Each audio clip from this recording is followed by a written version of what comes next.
मला काय माहिती आता काय काढलं ते त्यांना विचारायचं. तुम्हाला पूर्वकल्पना दिली होती?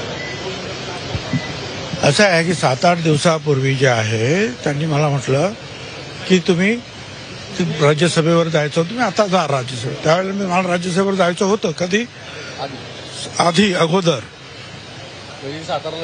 सातारला जी जागा दिली त्यावेळेला, तर त्यावेळेला काय त्यांनी ती दिली नाही. मला सांगितलं की नाही, तुम्हाला लढायला पाहिजे, तुमच्याशिवाय येवणार नाही, आणि तुम्ही लढायत असलात तर मग अधिक पार्टीला जो मिळेल, जो मानव पार्टी आपली पुढे जाईल. म्हटलं ठीक आहे, मी लढलो आणि माझ्या मतदारसंघ जे आहे लासलगाव येवला, त्यातल्या लोकांच्या आशीर्वादाने मी चांगल्या मताने निवडून सुद्धा आलो.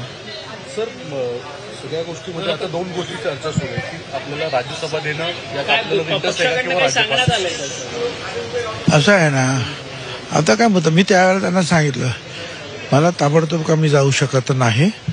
माझ्या मतदारसंघाच्या मतदारांबरोबर ती प्रतारणा ठरेल, त्यांचा तो विश्वासघात ठरेल. कारण राज्यसभेवर जायचं तर मला विधानसभेचा ताबडतोब राजीनामा द्यावा लागेल. तर ते माझ्या लोकांना काय दुःखदायक आहे. ते कदाचित रागवणार, पण निश्चितपणे मी त्यांच्याशी प्रतारणा करू शकत नाही. आणि ज्यांनी मला जेव्हा पण प्रेम दिलं त्या मतदारसंघामध्ये मी असं वागणार नाही. ही ऑफर तुम्ही